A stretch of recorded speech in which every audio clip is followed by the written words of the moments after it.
Papa is cultured quite vocalist. Huh?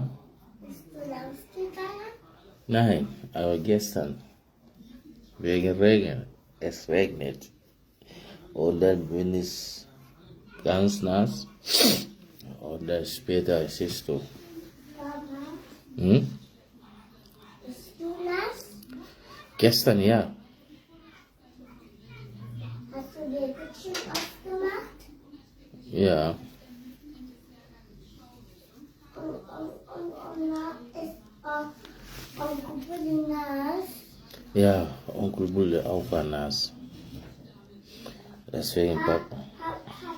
Kann Onkel Bulli kein Jäckchen? Nein, der hat nur Tüte genommen. Hm?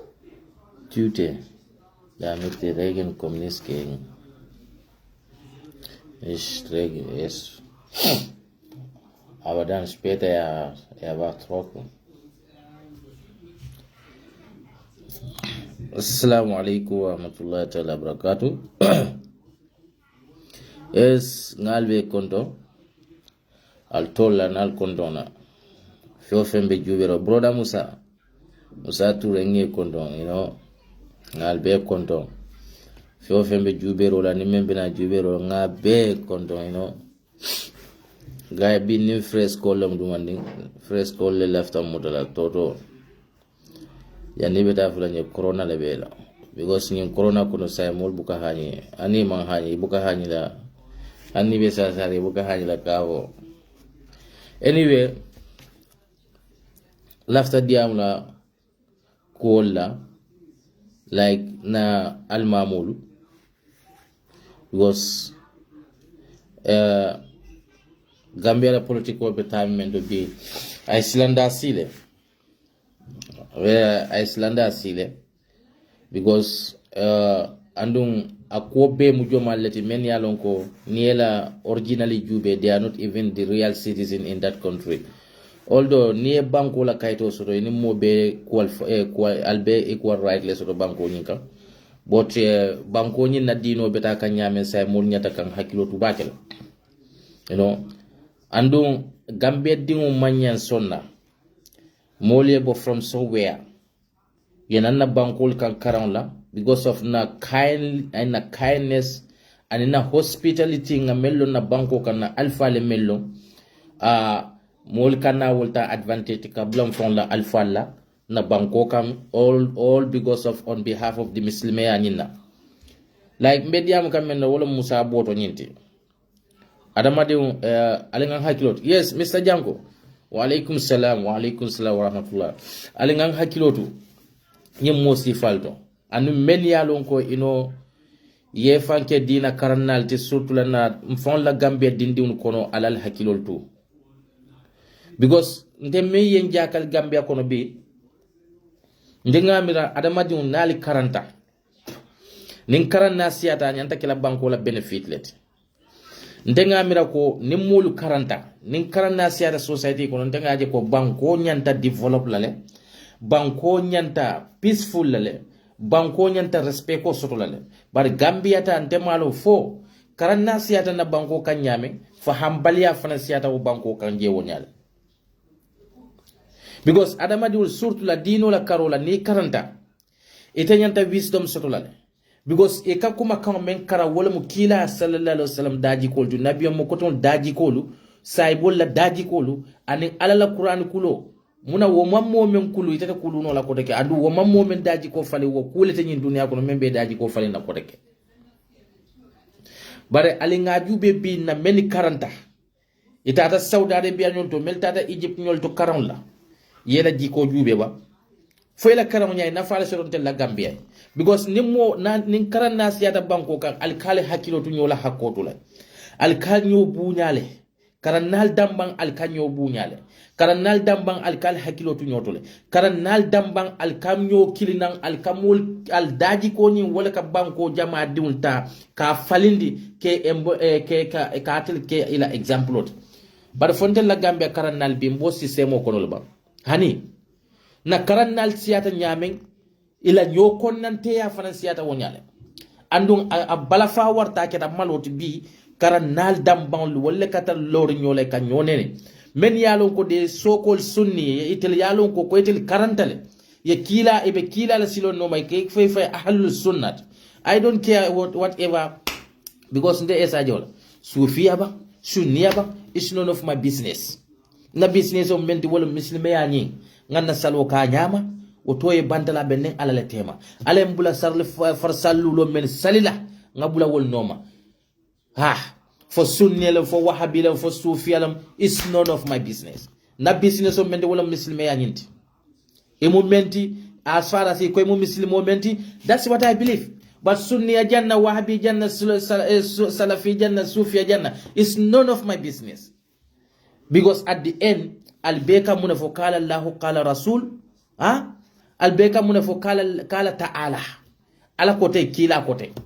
So I don't think adamadi ume yalon ka telephone bulata because he afe menna birin kendi unata kila nyininka, you know, akatu kila sallallahu alaihi wasallam akal lafta ko yi yamare. Dino kono fenna me yalon ko ningake amanjare ngamo nyininka kote ke. Nyin dino la karola ko me yalon ka sin tankandino jahannaba ma ala kila mu ne fa sallallahu alaihi wasallam akay wala mu yelimaniya ha yelimaniya yelo ila limaniya nyim fananka ne limaniya sondo sondo mo ko ne lota limaniya nyinka o kulete na membe dundina jahannaba ko limaniya wala be tankala ala soko nyimma. Bare ale nganna Gambia bi me yalo ko sokol koy karantale ale ngela behavior jube ba ning ayatal ko karan nalle la behavior ka kete karam balol wol tutamuneto bin ko men kata Saudi Arabia men kata Egypt nyol e ko doctoral nyol le muy tel mu doctor nyol lete ndenga mena ko wol nyanta kala example ti society kono kamol la daji kol fale pour mol dindi un membene si embleti tella bare bi ale ngan tiling ni men kata Saudi kata Egypt kata banku kotel to Qur'ano be fari kuni kono bar fo kila daji ko le be ba jomale be sonna society kono yadu way dum ye emulate those kind of people la ma fay bede dol be kono ye kulwo soto bar dol be kono the people like fo Musa Boto Sedi nyole ali nga tonya fo Musa Boto Sedi ye yajele kake karannati ali nyanta moria ali nte esa ko me fele moria mo bukal lande ala bare ngalon ko ni ko moria da fanuta le moria da fanuta bakele ye Allah ta fulan dele ne ko fo karan sambula min nyol lamba fo kara abulay nyol lamba wol be mo kurun lati alal hakilotu al kana ko generalize nalbe ko fola la fo modol be moro dol beje bare alkana ko ta liabe generalize anda be ni ustasin de ni masha Allah ni menye fankile ahlul sunna la alinga tonya fo nyoy albe menke kana society kono is not good kila ji ko te nyinti albe saybol mel la sunnol noma kila la sunno me yalon kali atar saybol la wallahi al mantar wal jiko tamandi kana banko ka alkemini alfankile ahlus sunna la mbatelema because ni la karon ye nafa ite nyanta kila example lolet ni te koy karante be kila la silole noma kila sallallahu alaihi wasallam bilin abena la makaya talle ko makka be mu makka kafo be mu jalam batulalet e be jalam batula bari bilin anata abena la mol kam nya tembo menna amanna la mol kani jusola amanna la mol kani arrogance la amanna la mol kani rudeness la anata la mol kan follow ay adamadi yale nyitandila ba o kila jannabe kila nabiyo moti kayna al amin ala wala al amin ya wala totu ta kuna yo soto la jannabe kila nabiyo moti al amin mumunati momen yalon ko mol yelan no sotala ayo soto la jannabe kila nabiyo moti fote jannin abe kila nabiyo moti ay al amin to wolota kunnale itete na lola banko be lay ko banko be morol betenne kafirol le muyti nko alal hakilotu Gambia ustasin diwni nyem men yalon ko al fankile ahlul sunna surtout atel men yalon ko albe social media albe wulol tala al be noto la mol nyaada la al kol mu wulol let kila bo kelala bang hani misilme nafi koy manya na wakelala surtout la mo me yalo ko atel dunde ko atel kontel ne koko ala ko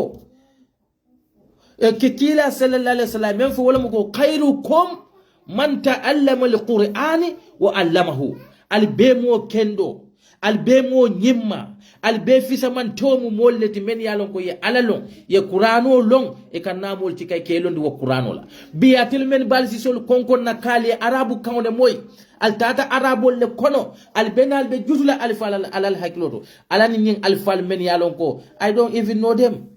Some of these people e kanyi men fofo karan sambula mi nyol lamula karabulla nyol karan kar nyol wo karan kar nyol wala karantali wala develop ta fo bi o yakena ko arabe school lota gambia kono mol kabo na gine bisawo e kan na karaw na ja mol kabo kasama si kan na karaw na ja gambia bankoka so nim fon la talibol kanalo kanna alfalu na bankoka wo banku diwni be woto e kan na lawo dindim mal balul kan because that Musa Sedi ama horomo soto Musa boto Sedi ama horomo soto ama malu anim fenke be mo sifa kinonati this guy me yalo ko ka fay ko Yusufa Sonko ni me yalo ka be jamani jang abe siring abe tubabo ni la fani kuntundun jubela akana lo abe mol nenila alinganda alfal bunya kila birin ya kinan sallallahu alaihi wasallam ayala mol betal kafiri yale kono bari anate kani horomo anim bunya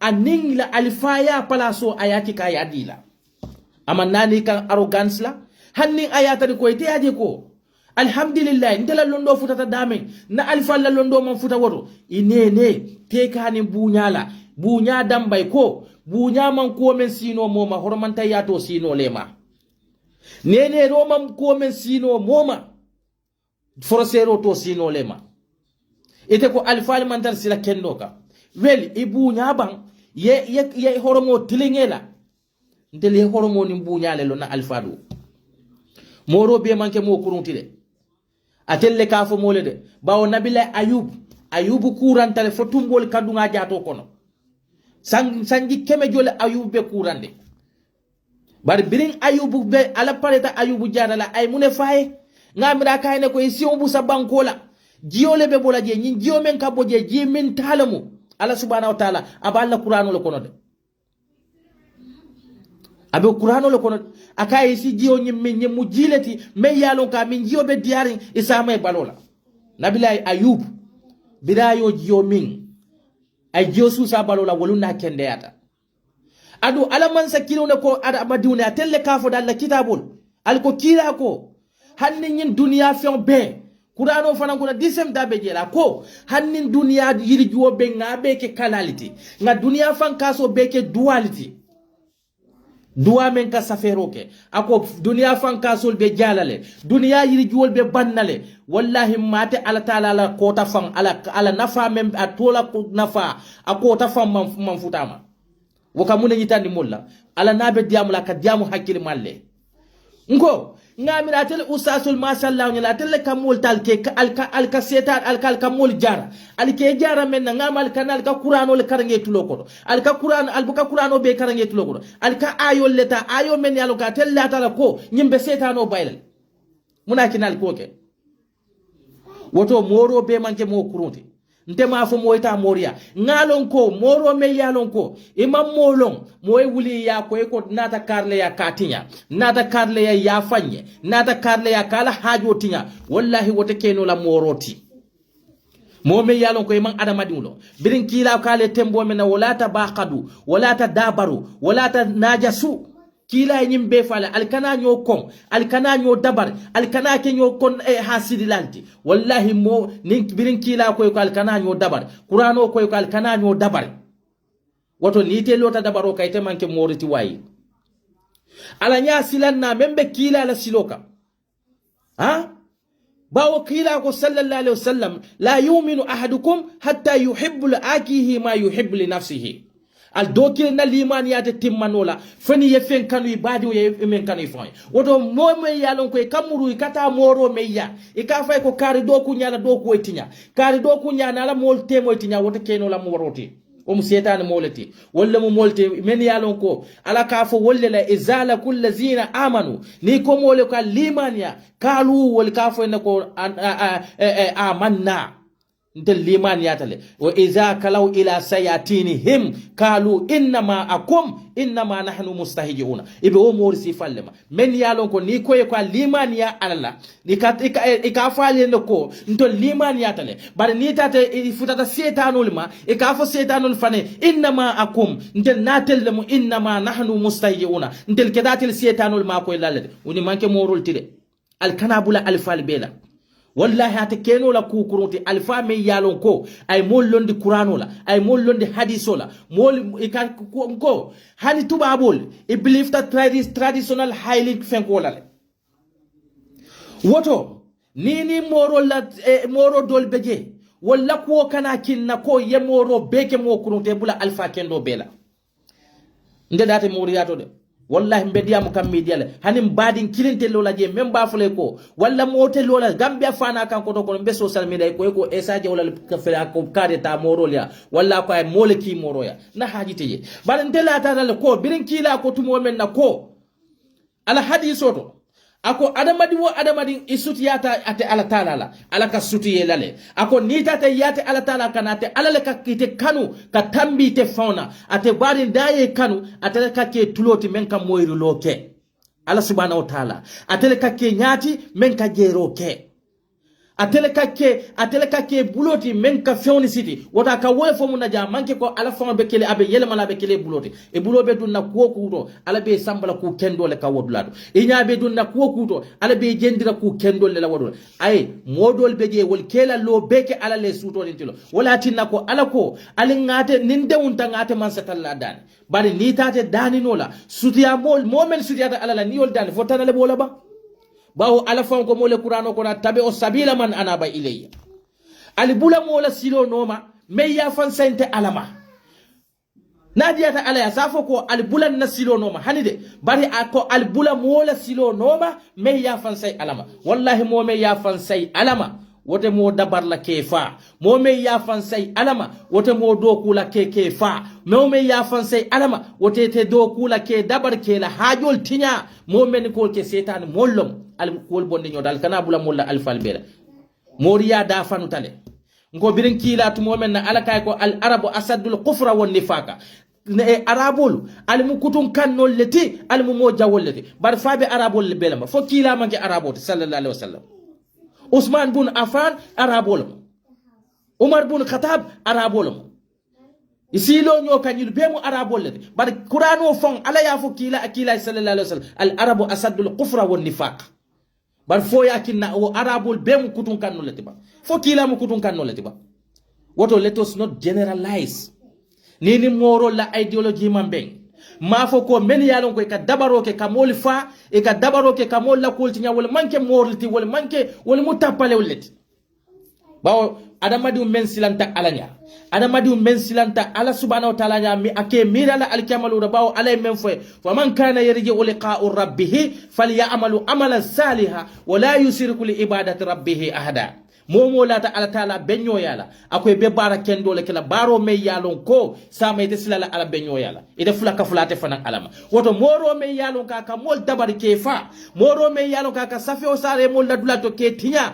wol manke moro ti wol musetano leti fallafta fula ngeko le ba sir fonyul wol mu mo kurun leti ba karan abdullahi wol mu mo kurun leti ban abdul qadir jelan wal mo kurun leti bang wal te keno la mo kurunti wal ye mo jolle londi dino siloka wal ye mo jolle londi qur'ano siloka wal ye mo jolle karandi hadiso la tawhido la fiqh la al kawol ke balle kilibi kol mu jalam batul allati alal hakilo tatil bidin diwni nali karanta karaw nyanta mola karakta nyin di form la e la karakta nyin anyanta reflex la karakta ka ke la karakta kulu ka ke horoma ka ke mol horoma lat bari ni ba fala ko morol mu mo kurun lati morol mu jalam batula lati morol alkana ko generalize mor kurun mor setani batulali woli manke morol ti me yalo ko ka fo mella morol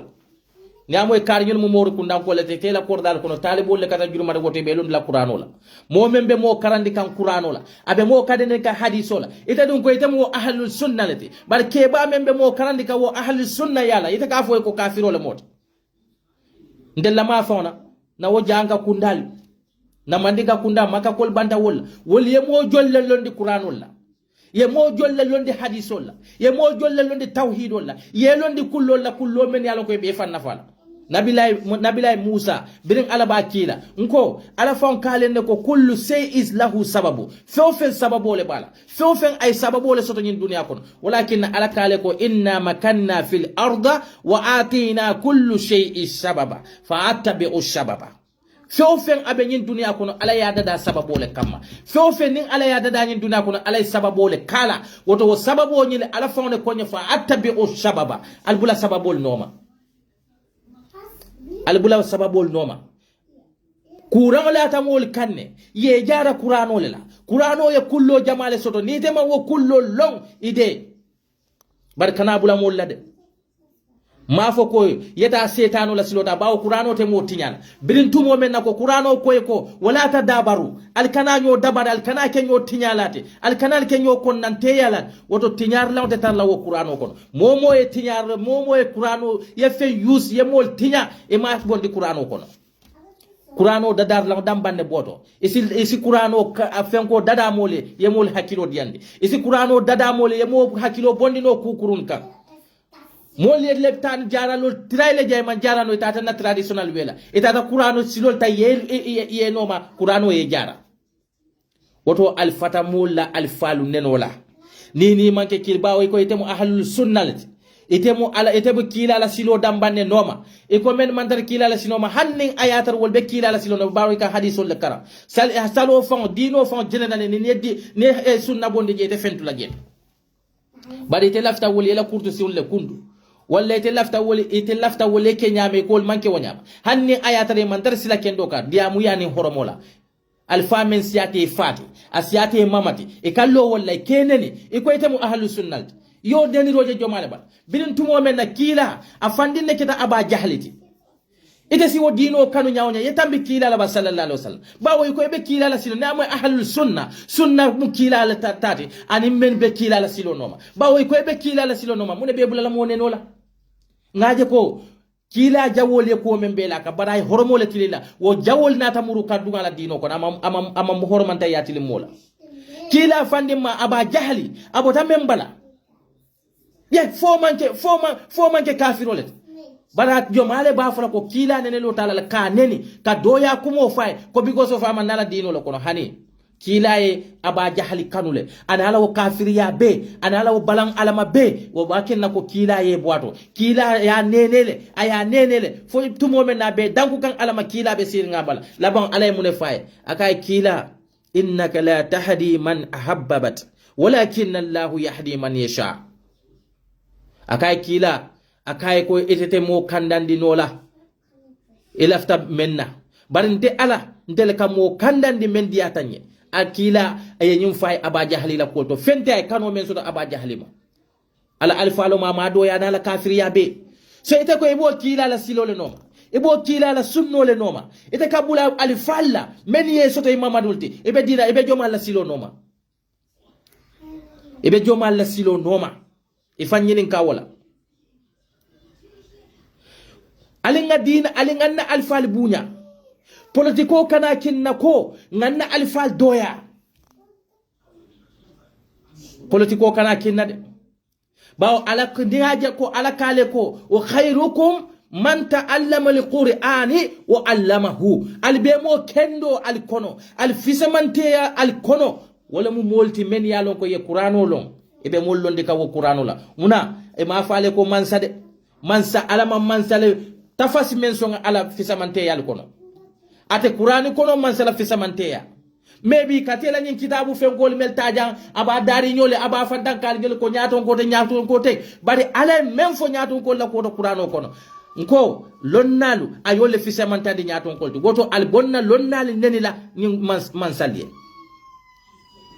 albe ba kawsu men neni kanteng ba kawsu ya jambe kelele kunum al nabe ku killing abe ya jambe kelela al ma fay ko mu oppositional ti de al ma fay ko be political la de bar because of bi an nimba ka Usman tar ku killing so wo manyan fen fula president Baroma adu president Barola wo sio wo man fo ba ka usufana koma kato halaketa diamo funa afana yala kato du mandin kejel na nyin karanta la karannal menal be juturi la nyin manke jutu na fenti de bawo janning arabi schoolol be lolantel la banko ka yalo alak arrogance atol most of this taliban dum men yalo ko they are half back educated student olum ita da saudi etel yama kata saudi kata egypt nyol kata karawna je kana wala mo ko yellon ya belelon ibe bulare molla alfa la ke neni ibe mobe kili kan ka mobe kafirot e kam da ko ala botela kordal to wata de barine mo iblisati ha ni finke de bafule ko andel mo ahlul sunnal nal me kiyaful al kiyama mo man ne man taje ka murnande bare albe sokla jeto baw ala ko mo len ko inna allahu yaghfirul junuba kullu illa sirk ala ko asi fulanka asi junubo be kafar fo mo men fata fulanka fu yakono almu alem be tanka fala fulanka fu yakono bara tel men be fal fidin dila teng ha ahlul sunna la muntelti albe mol nenila al dinata ko albe junubo le ta kala woneni rol toba albe mol kilila tola albe mo karka chola kila ne ma mo karka ka mo ke wuloti misilime diw e ka karka e ka ke wulo la karka nyin dumul lon nalete mol le babulu talibol le babulu abe mol meni landi kan alala malolo mu de misilime lon na damba misilime kundal damba on be lori nyola e be nyokaja fila. There are something wrong in that society. Walakina kiski ya folde Egypt la lonna bala mude. Ako itata society was society banku itata jala dina nyatun kabali yeni mansatal diaring. Ako something wrong with their religious. Nafiki ya bela religious kono. Adu nyina mutonyati.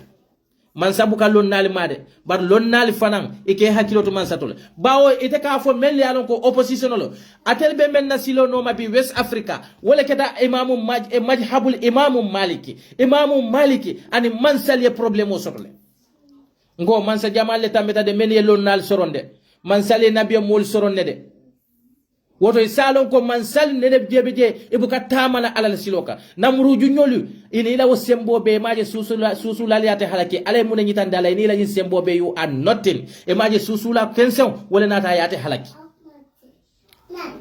al kana molla alfal doya ni date moriyato kana fo alfal bela ko moro be mu mo kuruneti ni moro bete keno la mo kurunti ni moro dol beje wol katale ka ala dani bawo adamadi me yalo ko suto nin tulabe qur'an kanon la wol kela suwo beke nafilo te alay itenol sikanya noba kata woliya mune mukasoti woto kata mo kendol ya alduanye imante ya yafo ko kari fanye nko momo molka morka fute makari fanye molka hanyi dante la kari dabarinye ite manke alanya silanati wa ite moriti ite mu setanolti ite mu setanola agentolati woto alfata ko generalize la atel ustasin diwni alla kolcho al yabulage al tate ñu arabo la kolcho menna al mo wo fana man koyalima al be bulari ngalla al falla ke doya mol kabona wandi bankol to kanana banko ka karawna nga hospitality dila e kana wuli kana al fal benen nga bulo ko siye wala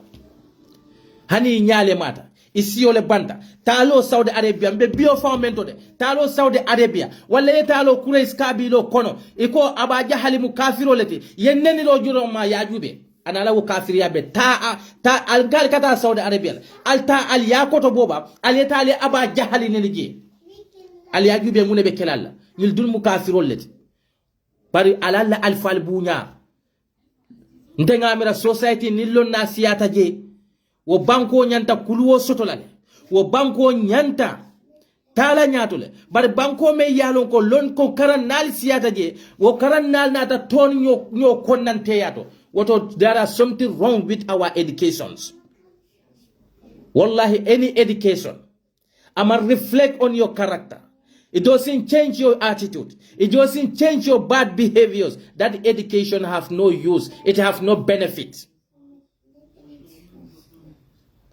Altata karawna puro alena alemo londi dinola bala telephone kinul leko alak biring alakale ne ko la ikhra'u fi din dino kono manke froseti ko ke bir jihado banta altena jihadile natin dinon ñun duna kono ko ke alamal bula menna ala yal bula menna bawa kale ne ko famarra aminkum munkhara falyaqir bi yadihi ija lam stati'u fa bilisanihi ako kila sallallahu alaihi wasallam alla society kono al yaku jeje memma nyang ala kelal bulola ni bulo tanola akele newna yediyamala ni newta nola ya mute sondo moko na ko wala mulimani albe lamfurunte bara ma falal ta jihadola jihad lali wali la jihado kele wala umar bin khattab nolti usman bin affan nyol khalid bin walid wol walakin mol be tol fo kan hanisay bara tele mu jihad la melti wala mu ko al diyama al newna al mol bunyal yekili nan dinoka bari ma jal bali al fota la responsibility la instead aleta on believers noma ale daji kol ke men yalo ka be kafirol men yalo ko date ala kuto il al daji kol si attractive no nadile ke dundi na muslimi yakon al mokede bar muslimi diw men yalo kal wululalu al bota kabilol men kono al bama la football silta woldo al telephone la football silta wo kabilol le kono al yetal muslimi yala be al kol mukafirol al kal ka wolle kili dinoka. You see how useless you are. Some of this Arabic school fenkol alla ko bala fa wartal de al fatal al fal nenoma ni musa sedi bo ni musa boto sedi abe malbali ya men na gambia kono joma banku joma la be sonna wala jam hade arabol ya ni la banku din kayto di lay koy kabule la al fal e be la citizenship ba revoke la le ye seni bota banko menka hani jamani janni hani la passeport le dila ni ku ke men ni la loi manta bawo e janni be naturalize la ya ni tan di la ko e beta integration course la le ibeta ein boganun tesla le wala muko wo test nyin men yi kake wala mu ila culture you have to respect it how what they have been through ila past history nyolla ila culture ila banko la loi e kata nyim be tesla ni ya pass they give you their pass so woto ikajele ko wal kajele ko ni ku kurun ke meyalo ko against those things yemen exam okay ya pass ye tawle isi la pass for ribok no le ye send back to your origin country. Bari ni aje ni musa boto sedi be lorim bi abe gambia alpha benenika ayaje jomalle la gambia diwni fawni nko iko farabo ye je nyama ke barandi wonyale ali mol kawandi ali enatindi dino kono al stop mol atakila al be dunna social media al be wulol natalol kila lon nal bala al be wulol natalol kila mol bala men mo muslime dulte al be falol natalol kila mol bala men mo muslime akatel mu ahlul sunna lati atel mu mun sunna sifallati hasiriya sunna kulubaliya sunna balafirin sunna wo damba ne malte bawo albe men ke ka kila make kila te bulo han muslime nafiko kila ta ni bulo kompiara bari te koy karanta ye alalo ye kilalo ha ibe salika ibe sunka iko salodu inna salati tanha anil fasai wal munkari salo kam mo fatandi kukuro nin ku jawollem ite be ku jawol ke kay be kila la silono ma kila joma la silo be men noma ali alfal bunya ali alfal bunya albe fenne fikan atel beni alfal mel doyaka sama ali dewni wolle ben alfanan doyala bawo bi alfanan balla alfal doyaka wotal mandal turkendo fi kan na society kono misilme ya nataka adamadi siso kulu ni aje ko alakale ko law anzalna hadha alqur'ana ala zabalin la ra'aytahu khashi'an mutasaddian min kasiyati Allah tilka al-amsalan nadribuha lin-nas la'allakum yatafakkaruna ni aje alakale ko nyin qur'ano men alinya balatin nin ayatar ko ngajindi bere konkole kannun isi bero nyin jabe feten ne si konko jabe faran na ko koton de buna bari mun kammala fente fo alanya silan kam baraka ya jindin tel adamadi woni kanne pour tumado bato nsike limania multi tumado bato nsike alanya silanalti bari maje qur'ano batil sondo mo kono qur'ano bal kun kono ale qur'ano tanka ale alla kurtu si on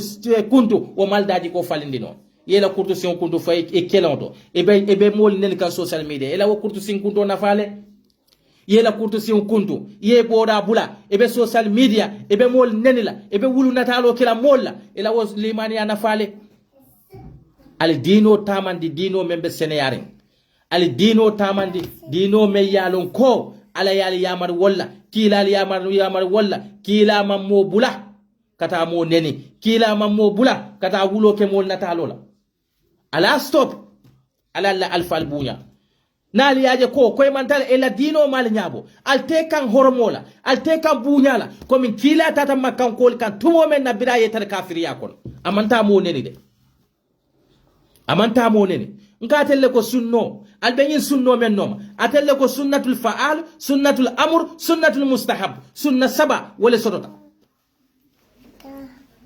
we're happy. Why? So. sunna saba alkalla sunnol dabe talari sunna da sabal atelle ya fode yalun tul mankara kodi bari wo sunnatul mustahab wala musunno me yalun ko kila ya kanule ama fo moy ko bara bari ama fo mole fanal kanake ni yake ye barajo le sotoje ni make fanal kasitema sunnatul mustahab wa mutraditional culture mode because munemu jannin kila bena sallallahu alaihi wasallam ala modol tarle ko hey fati ni ngemu tay balon na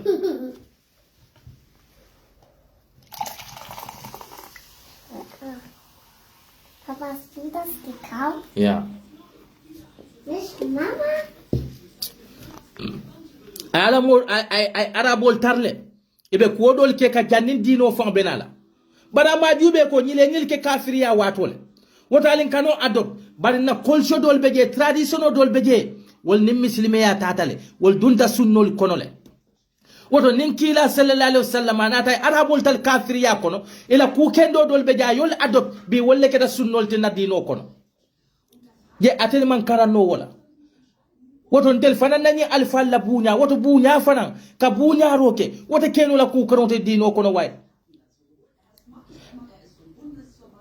morol tata moro ya duwani adde wuntale bara la tawo moro la aje ko ni moro nyimbe ala batu kanne ala ni suto ni tulabe baluka tarol labe baluka halalul la baraka suto be ke loti nte esa je wala buko nono ala salwato bukada nte buko nono ala dun ko ni suti ata te ka suti ele katambi non konsola ako ni suti ata la tebe kele dati woto ni ala dani wo dala ate ajama be jate boyla al si tawhido soto nyaonya wala mutawakkaloti bawo bukana ikale ko mu alalete ikale ko telefonan kan alale dan bare moro me yalon ka kata molu fa al kanon ni nani mo kendol kompia alal hakilo do bi dinduni nkal kal karantale al karantale allawo karon nyanta influence la karakta kan na le respect soto al faliye hanni mo manke ka hanni mo mu kafirolete e manyanna ko ya doya ala kalene laqad kharrabuna bani adama nga adama du bunyale amandai wolade akoy ko faddalnahum ala kasiran mimma kalakina tafdila nga adama du ne tanga fi samante andi na dafe o dafin ni ala ya long ni ala ya dada ala ya adama du fi samante andi abeti ite koy musunnati ite be kila la silol noma e mu ahlul sunnati yela kurto kuntu ye bora bula e kannata wo adama du tay kani wulo ndata nyobala iko mu wulo lete ite be dina jomale noma ebe dina jomale no may fanyinin ka wala alinga tawnte ya bula mbe kule fi kanna banko ka may yalon ko it will not favor us in the future generation, it is not going to favor us in next generation coming.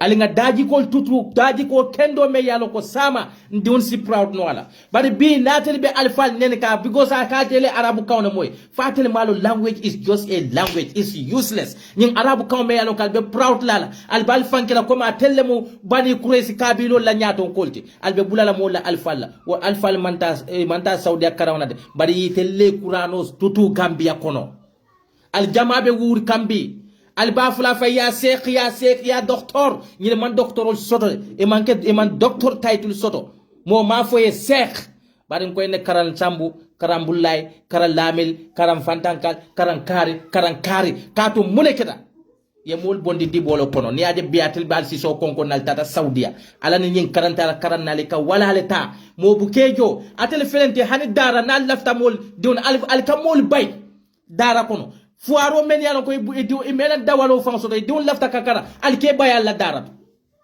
ñili fon le ke taro bondi kamul karandi qur'ano la e kata do ko la ke balunde e kana say ko take ke la time tay ka si ke karandi bala tel kalmu ahlus sunnati bade ma jal kadindi un tan ke bayal la daral to mo membe ala karanka be kila karanka ha ala dun al kila dun ka dinun nasiha dino mu kono dia fennete birin say bol ya ni kay kulli man e kay ko kono dia ni jomalam akoy lillahi wa kitabihi wal nabihi wa rusuli wal mu'minina woto ni lafta mo kono dia la dino to monati ne be dina dun kewol bayle la darato bari kanyim men neni e ko nyil men mantar ala silo kay buka bututu ta mo diw bulu moli ke diw natandi ye sanji tannim febe je karawna ine ne buka mani boto ine ne buka nyo boto tika kasambe bara tele la dara jo han $50 lem alka mol bayge momembe ala karankan albo karandi kandino la nemalo sa jarete tenne ko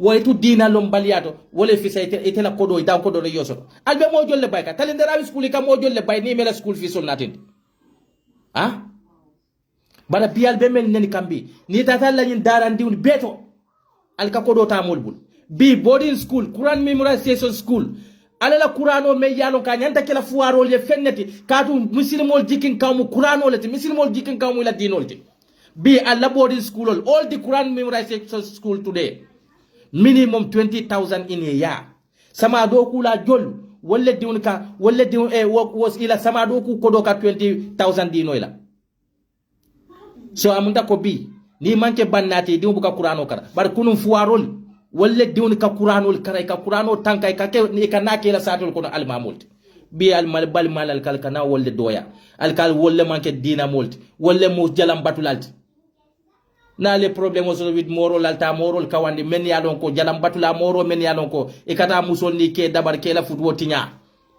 wal musietano let biring ala fon kale tumo men nako al sinna dunya yiro be al yabe ke kalati naf dunya fanka so be al yabe ke duwati al tente ala taala nemo na nemo kota al ta safeno la na qur'ano ko ka mun nyitan dalla al taleta lon nal nyininka ntol man karande bari hakilo al mole soto Qur'ano kodol beje alaka wol foyne indirect bada tute hakilol bul wala kina Qur'ano ka foy ko la allakum tumado bato ta'kiluna al-sike miralalde la allakum tumado bato tatafakkaruna al-sike hakil malti ta'kiluna al-sike hakil malti bada tel tata al-kale arabu kawna moy al-belola mole ya sek e ala ya haja fatil ya ma arabu kan wala be modun la arjanna ba arabu kan wala be modun la arjanna ba ka kumo foy dala anika walakin kila ko inna Allahu la yanzuru ila wujuhukum wala ila ajsamikum walakin yanzuru ila qulubikum wa amalukum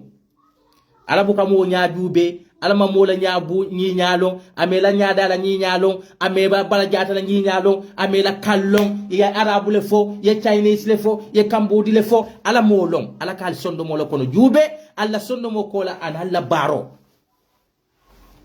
ya ustaz ya ahlul sinna albedda alla daral tal beddin dun baykaje ala la suto din tilo bi ni mu fuarote dimu be fala wo kafiri yalla kon a jarete dimu ye fa kafiri ya kon wala fi sayta sila classe ko na mela ko dojo bar karantala mulu hayna la karantala feel free gift momene karanta soto sa to be ka diwni ka wala le lesse inen kala ila wodwal ke ba ko to ay si montoro la wati nan wati lul abe safero la hadi butu to tayge na man ka barakalati ite kaneni wala kompia ite me yalo ko beta charity organization no dan la sulal bulu e ko dindi muam dindi keme salbe le bembul wata han dindi talulu fawtebul pour charity organization do soto ne wuli keme sabale soto yena wuli keme nin talulu dundi je wuli keme nin talulo ya kati la jibokon e fanyini kaba ite usaso me yalo ko bi ebe moto ko no moto me yalo ko over 500,000 akasa wala ela joyo sileba inyina tale binin tumo mena ki Umar amu muslimol nyato ko tumo mena biday fano do anen den ko men kana saledula atelle ka fode Gambia wo den ko janga yata ke kilimbe sirinje Umar be kutu bola akay ko Umar ten dankulela ntela kutubo la moyla foden tumo men nako ya fonye yin den ka jambo mun dole Allahu akbar because I don't know ko Umar wo den ka jama yo soto nyaadile say bol kidita ko alsi akadi ya wuli ya fa na fen ko adi on kay ko nyim fama den ka kiline babul nan sa janin salo nano ta janin salo wato te me ka kule pura ja bari bi salwato fenke tala manja na deni ko ngole diala wala yake na jangi hata ten bari bi adel velal be sirin wuli keme saba motol kono albe borindila alba afla mole ki kila sita vano kono ah alba afla awo wuli keme saba moto e ba borindika bari sinyo dindin haynal dara ya bayila dara to ikane fanke mole jako ala botete la sokon watari la frene mo iblisat alkana mol dende alfata mol la alfal nenoma nal ni man ben kankilin fine de esa jawla sufi wahabi sunni ismia egal ama mata fenela I don't give a damn muslime ya mu muslime yalati nimme ye fam fatan demo ahlul sunnati nyin domu nyillati you should be ashamed of yourself ahlul sunna e kaju mal kara amake qur'an karim lati ha qur'an e mawo e buka wala kara ngal be ni wuro men bela telle ka fo mole ko nal dambon al nyo sabal man ben kantal kamuru medo farijo ila allah wa rasul al mul alakan anala kila al belorin alfa alla a nyil mu kafirol dindi mal balo kabonan senegal itenata karawna e siyata mo la dulalto ye duladi lay sitaje e mawol horoma e mawol bunya e kawuli ka banko be nene wo banko diun fana kana ka fo may kela alfa nene ka fo te ko demo ahlus sunna be ala silok e be ala joma la siloka kila tata si kafirol kono la menene ngabe bola makatu mo me kata madina jusol le tarje yehudol le tamu jeti bi afirentirinte masjidil munawwar abe madina saate wala kono ning ayatar nun kita atel be bala firmo mena kunun kila yole tile wos yahudol la ay wala tile wo kafirol la madina saate ko do bira wudaita ala hijrato kata makka madina tembo men est ce que abe o misiro soto la jele ba bari kawyole malti ala dun kala inna allah la yuhibbu kullu muqtari wa faqur ala man la fi kawyola ala man la fi tambe mola men ka tambi ku ke kuolto ndel karam balul atelle nyanta nyim folantele bara atelle kal karanta alla karannam ama wisdom di alla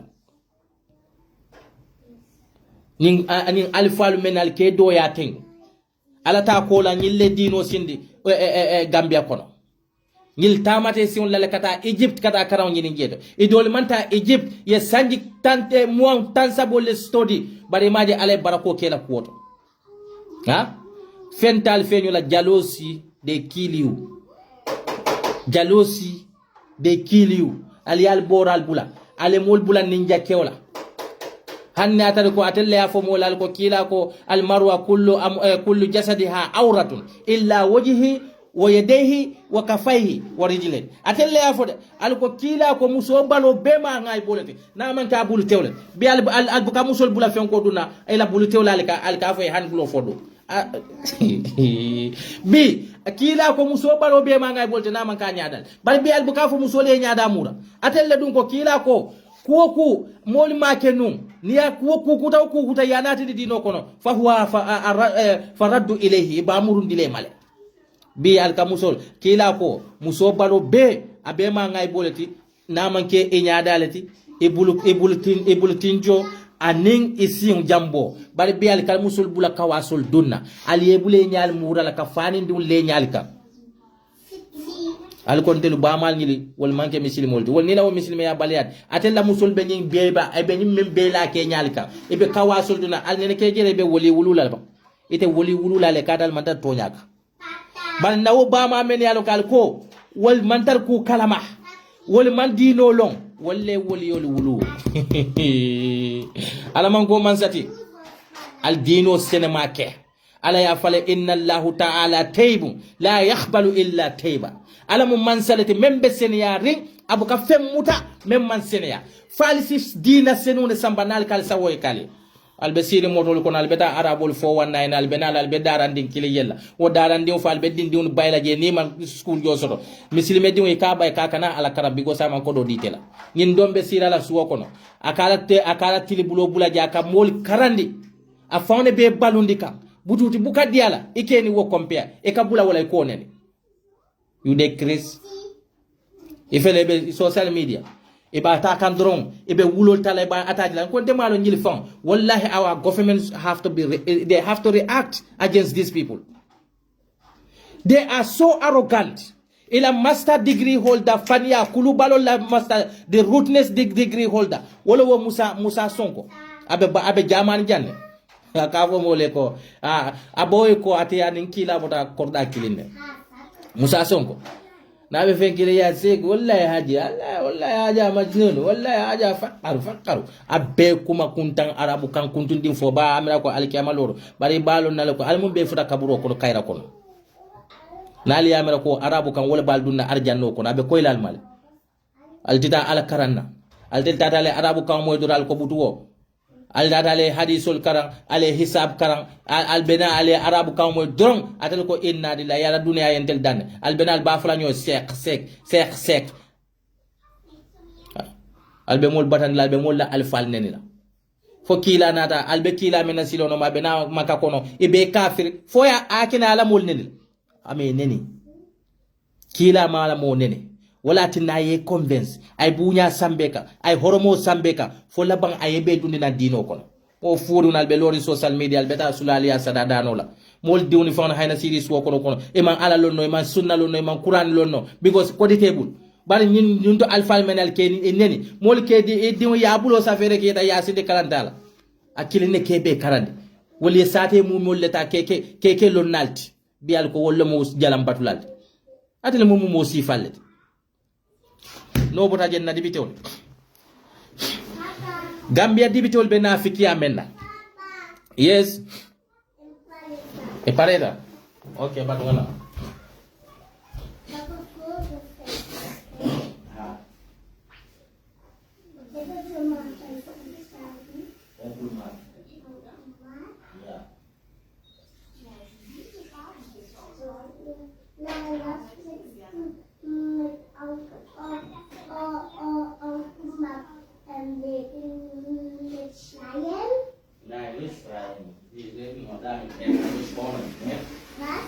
Damit er kan papa horen. Was? Prasim moino. Was denn? Ja. Sagst du, Onkel Mark, ich war ein Ofen? Okay, mbafula Onkel Mark ya. Ja. Okay. Gambia dibitol. Billahi wallahi taala Gambia dibitol. Ala hakilot. Ngalo de bi mol bafula Esa Jawla affaire dibitol attaquant bari bele mude e be only few among them a UDP bang a GDC bang a APRC bang a doy al be mbal belema only few among them the people like Yakumba Jaita and Mfano Honorable na only one is the only one Honorable Muhammad Mahanera.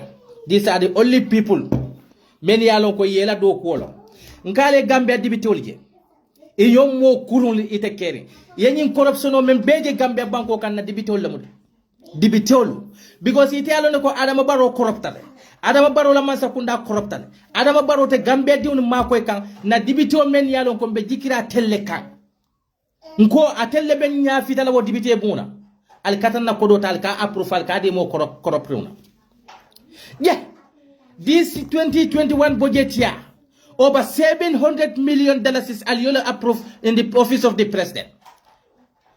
Alie 400 million Aliola approved the Ministry of Agriculture.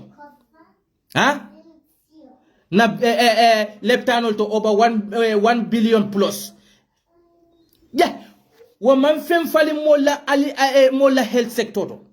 Hani say mol be gulo fol sanka leptano kono hani say mol la musol be faka leptano kono hani say mol buka boro soto leptano kono hani say Gambia X-ray machine buka soto no je ni ko yeta fenkola scanning la dol be je akatale 2-3 weeks man scanning fa soto no because of man scanning machine soto do hani say mamburen jay kana abuka sila akaf an another supplementary bill natinde ale bill men approve man fem fale na dibit na banku diwni kan amam batabo banku diwni kan amam anything fale banko kan amam fem fale na dibite na sama senal kan amam fem fale na leptano to amam fem fale na few la dala talato hani sai anata kote kan another budget natin datel dibitoliye alka approve alkanna ateliamra ko Gambia diun belano lalnya badan sa fala dibitol jama beje al bala la stamule kan fom faya me malo hani UDP la dibitol al belem al be Gambia diun atelle be Gambia diun batandika nal tata lo dibite bona madam speaker thank you for giving me floor madam speaker thank you for giving me for madam speaker wala tam fuloti ba. It's the Madam Speaker who sent you to that parliament to go and represent her there. Nonsense. They don't do anything there. It is in corruption of baby masakunda kana debitolo. Are you DP ba? NRP ba? Because yalo APRC ndebu call bilem. Those will be kelolela makati bayo. You know? But yeah, it is UDP debito. Ite budget approve 2021 budget ya approve mbesa wana kari woro bulala kono ministry ina akweko wo ministry ni nita kodole la kodeke and ye kodik follow men approve imanto investigate wo kodo dunta mintole yo kodo approve nyaaw na help me in health ministry hal sign nko billion approve ta 2021 budget toto pour health ministry woning dunia molye mendila kaje ko convict la kodo fanan date wokono America how many million dila pour convict la phone ye kodo beta ya be fenke because in debitoli every season they are earning $20,000 that's meaning $80,000 different from their salary equal soto meni la jote kilindi ibe tulunka Gambia banku diunla ikata slow wala kilankale ko naman kentel banku diunleti anina party leaders all these are the only authorities many other cities soto to call President Barrow government as corrupt government because President Barrow and in debitoli they are all 6 and 9. I don't give a damn either you are UDP debitol al bemo jaw atel le Gambia diun feli atel debitol Allah selfish interest come al simol nene no I don't give a damn for UDP because niaje UDP mbe fasa kang UDP debito mbe fasa kang because I believe that you are going to represent our people there.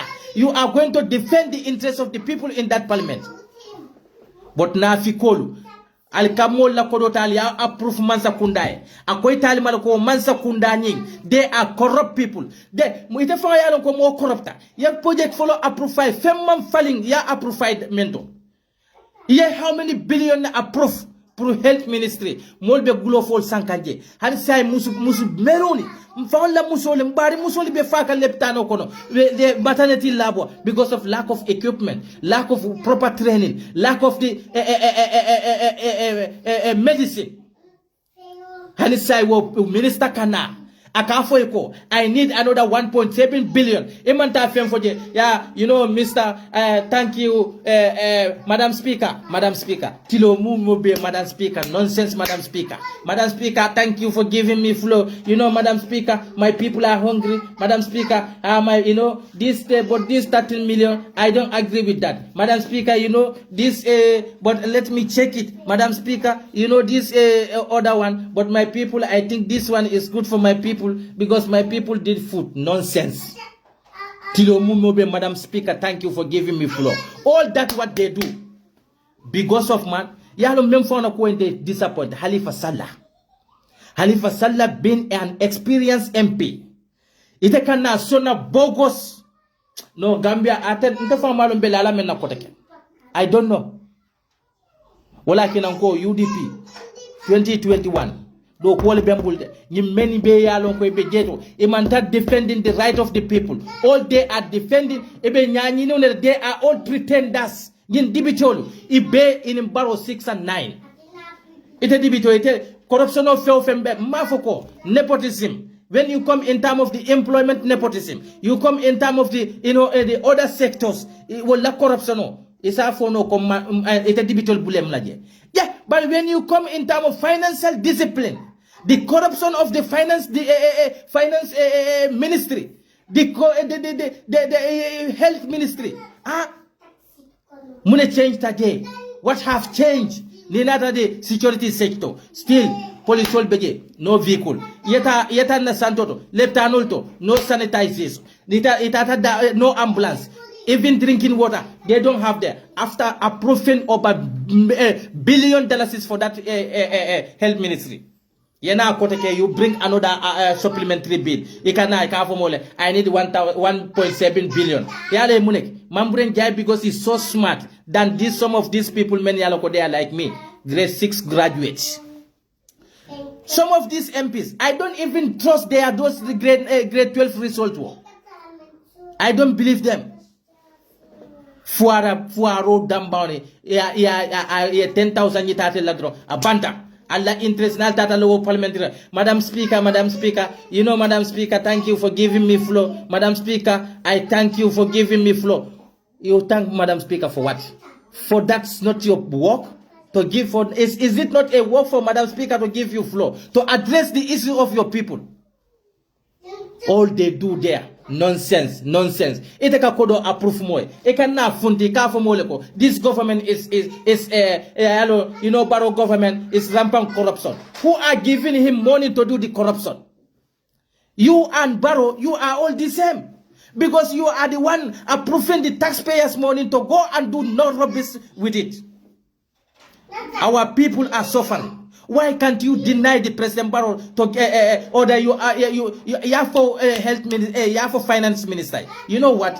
Nga ko follow me approve. Man any impact le yala na banku dunla. Ni nata in terms of na banku la economy la side la. Nothing changed there. Infrastructure, nothing changed there. You go to the health ministry, nothing changed there. Still the people are suffering after approving that billions of dollars is for that sector. Kodo yin tata mi. You don't ask that. All they do, Tilo Mumobe. Madam Speaker, thank you for giving me floor. Madam Speaker, you know my people, they need water. You know, Madam Speaker, my people at that area, this road to the market. Madam Speaker, I think the government have to put that in their consideration. You know, Madam Speaker, my people there, they want water. Madam Speaker, when you go to Basem Market, you know, they are that small road. Madam Speaker, you know, my people there, they still need clean water. But all they do there, nonsense, rubbish. They don't even do any. Only few people at mayor among UDP MPs. Yakumba Jaite, we thank God that woman is in the parliament. And then my own MP, Muhammad Mahanera, and Sana Jawara. Ala esdawo the rest UDP fengol ni Halifa nata durana ala wo sembe banata. You know, I don't want to take responsibility for denying Gambians their right. You know, someone have to take the responsibility. Ni Halifa kilita nandurana ala ketil open poll wall. Ni fana benada, Madam Speaker, I think this budget here, I think this one is good. My people there, because this budget I see my people will get you know, my that road they have to consider. All those bullshit. Barrow government is corrupt, and why you are the one approving that corruption in our country? Are you not the one who is approving all those nonsense monies for him? How comes year 2021 budget year approve? The 7 months of the year still remaining 5 months.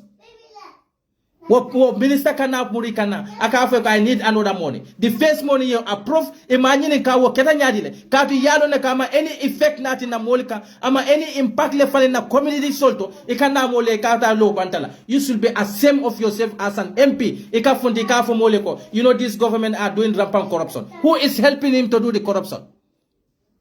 At the UDP MP ba at the Gambia ambal bele mani MP be, you know, Halifa Salanyul wala kuonte bukadia mola because keba ko do men yalo ko they see the Gambia first yalo ne ko the Gambia debt yin dibitol men yalo ko e jubele.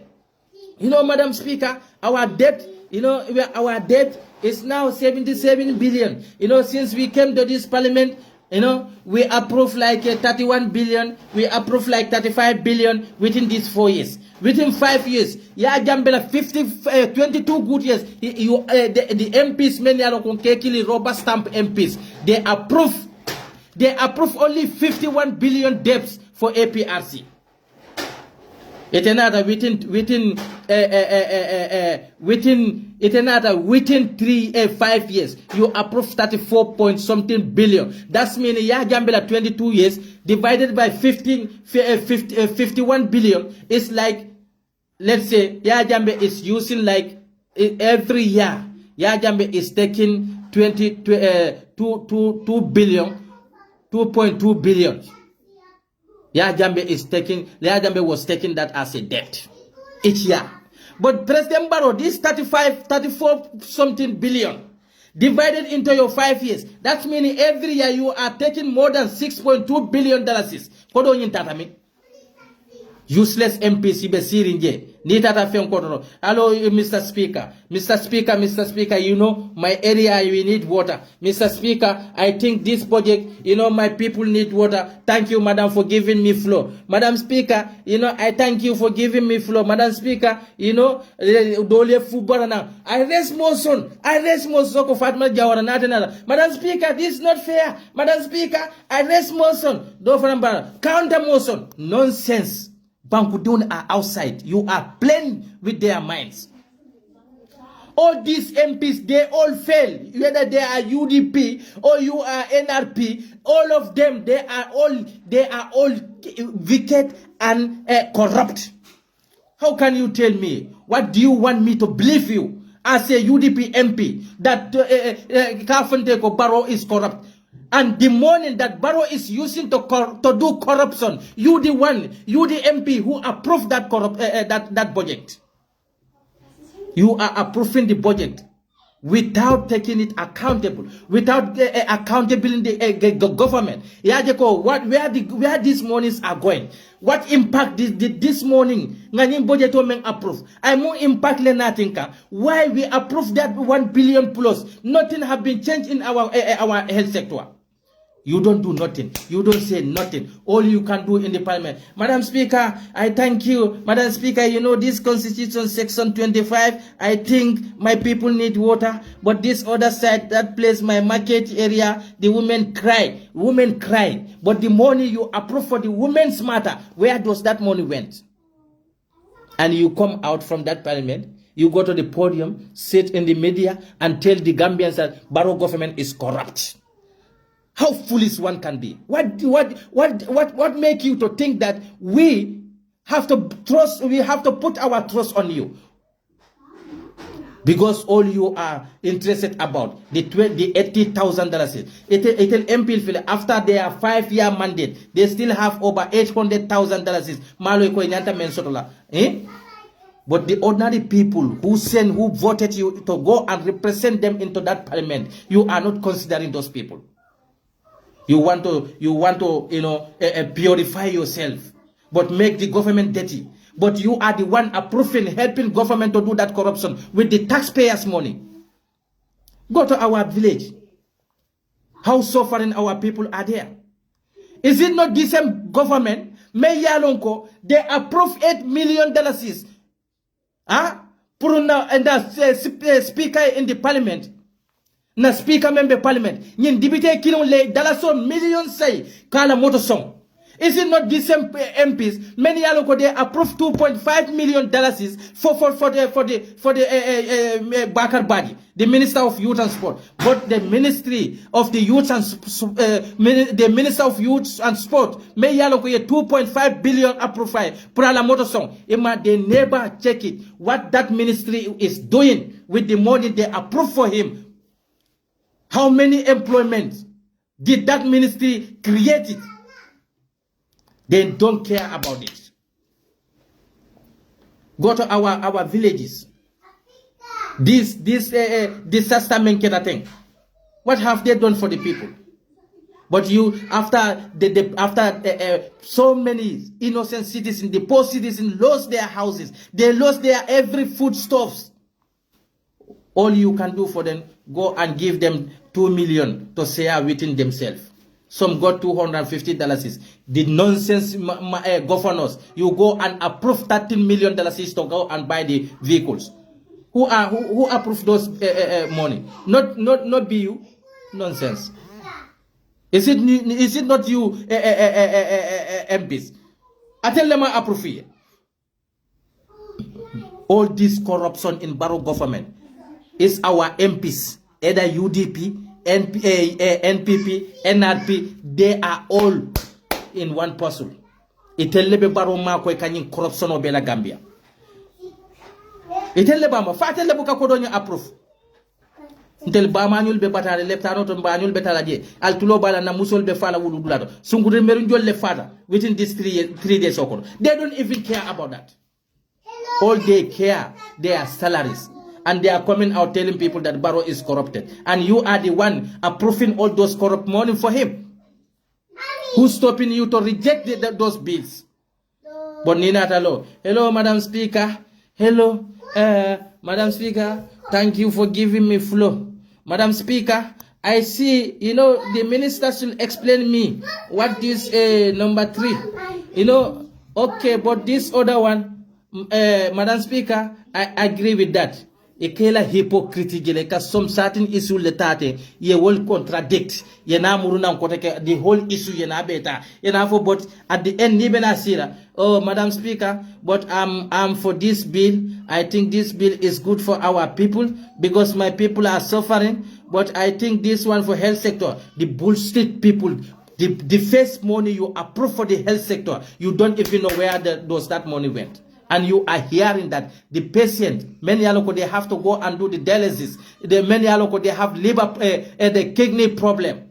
They are paying $3,500 daily. How many poor people can do that? You don't care all those things. Barrow government is corrupt. You are corrupt like Barrow government. Until MP soul. You are letting the Gambian citizen down. Only your selfish interest that you are representing in that parliament.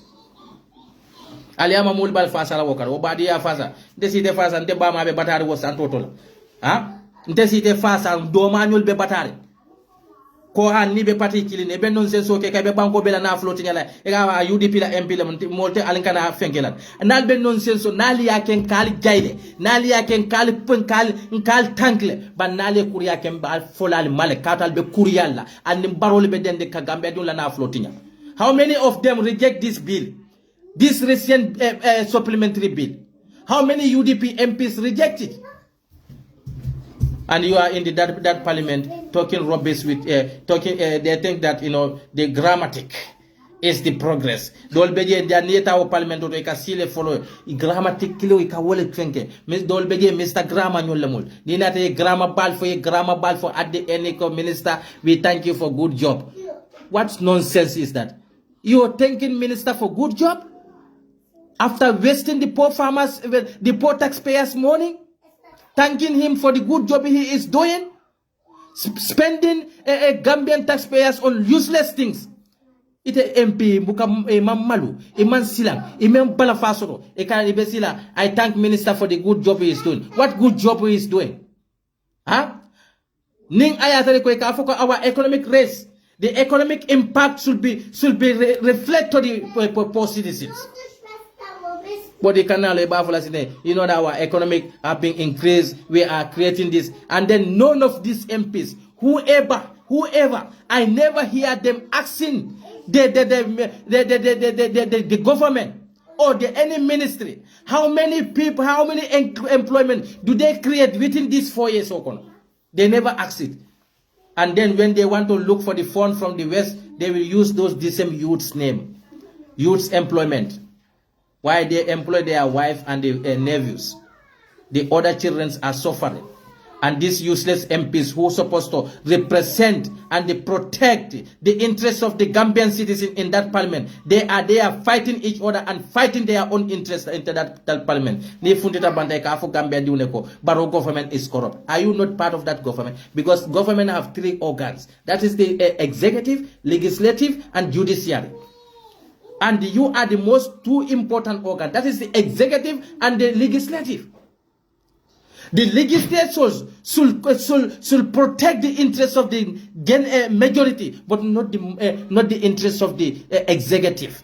But in our parliament, they are protecting the interests of the executive. They are working with the executive together to make the poor people suffer. How can the executive fail when the executive fail? But legislators should not fail us. But legislators fail when the legislators fail. Of course, that shows us that the executive automatically fail. Because who will take the executive to the accountability? Who will account them? The executive. Of course, it's the legislators. But when those legislators are corrupt and they are coming out and telling the people, those who send them to that, to go and represent there, this government, the executives are corrupt. We should all be asking ourselves, who are giving those money to the executive? Because some of the bill approved, Nim Kodo finance minister, Mambrenjai, Ngajere last year, I below me supplementary below me nothing. Watan leko, Wakodo found nin 700 them, yes 60 obedo makonole. So you see, ni useless. Someone will take it as useless job. Mansakunda be kodo domo la nyadile. Kodo me yano kaya adomo. I now below landi kodo for you to approve that. But al salon ko next election o bal batundine bene UDP ngalo ne ko men be do ko wala bankoy.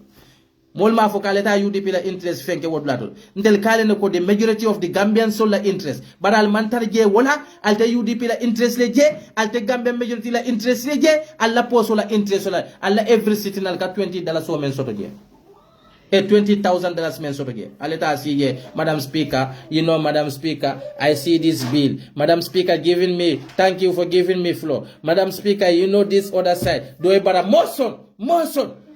What nonsense. What kind of parliament members do we have? Wala kinante funding ke kuo kombuka lala. In parliament members, almost 90% are all youths. I don't know why we are still advocating the youth leadership in that country. Look at their useless things.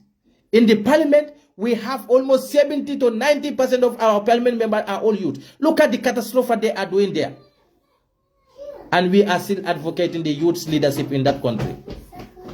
We should be wire. We should be smart enough. Let us nobody fool us. All these youths in the Gambia, they are all corrupt. All they think about is luxurious.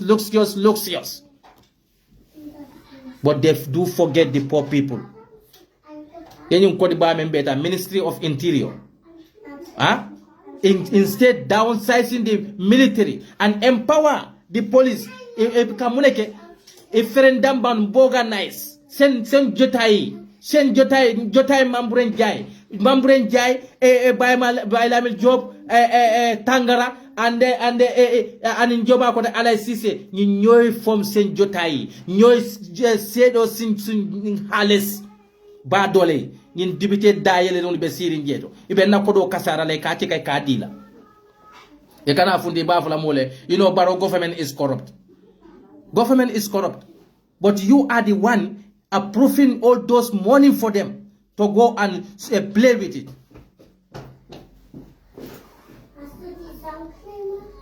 That is nonsense. It as an MP, do your part.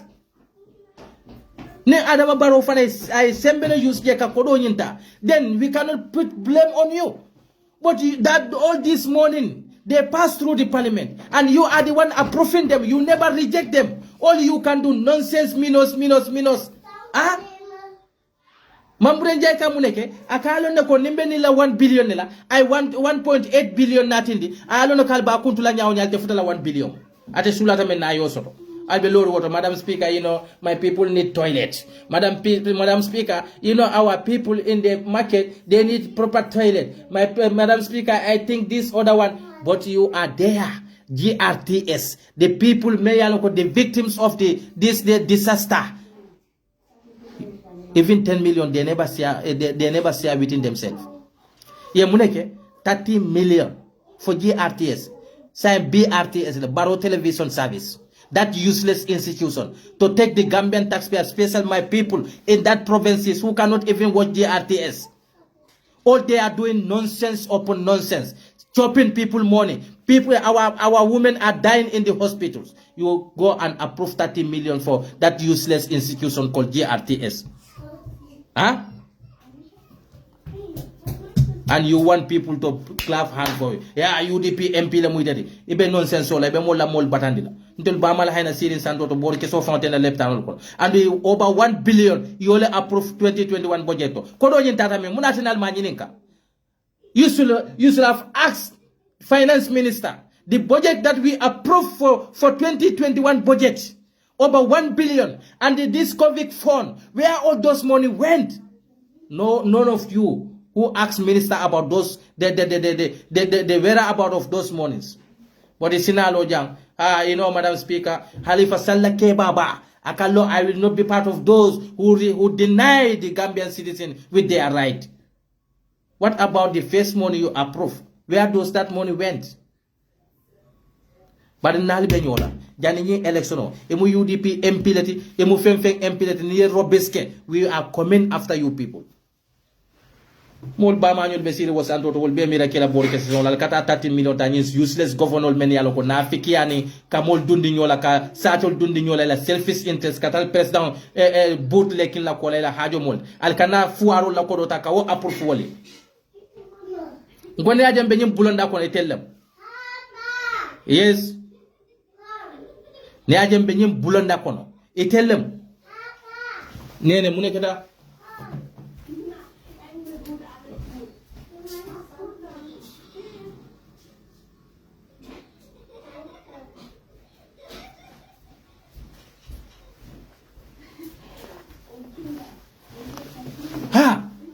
nyim bata men bebe mol kay tellam ne aje ko nyin useless advisor men yalla ko du san wonul. They are uneducated like Esa Jawla. They don't know their work, but still receiving poor taxpayers money as their salary, as the advisor to the president.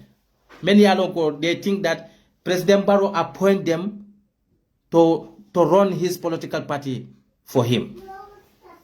When they are receiving the Gambian taxpayers who approve their salary. Is it not our MPs? Do Sanwo, Siaka Jata, all these nonsense advisors, they are not doing anything for the Gambia, and they are receiving. But I tell many local President Baronoma advising al Saloko, Jahannaba Dimba Balbatundine, Nalman Tubi ale Gambianul Hakedani, Albalo Nako Saya, what a baila, Namina Betula in Dunia Lacono, Altetula in Dunia Kono, Kato Muneketa, Albe Gambia Dun Lakodole Domoka, Al ila hako ila nafulo albole domokal mantana do kokeka ase kumbalo ase akajata alkal konte badembo boja du sano yomal kiyama albe jahannaba dimba alba fonolal yalo alakale na ko la taakulu amwalakum bainakum bil batila inma yaakuluna fi butunihim nara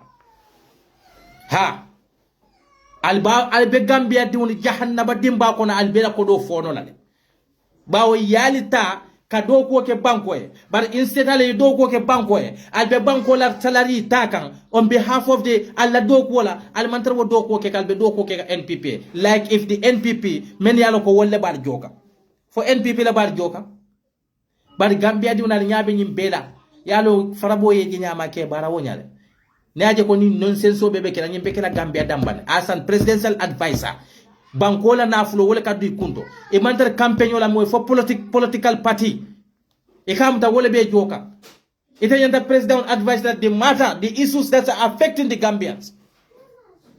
What Sekumbalo is doing? Nothing.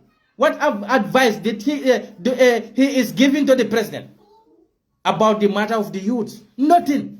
Just there driving vehicles, following the women's, all this rubbish nonsense, talking to the radio station. Our unemployment rate is always increasing.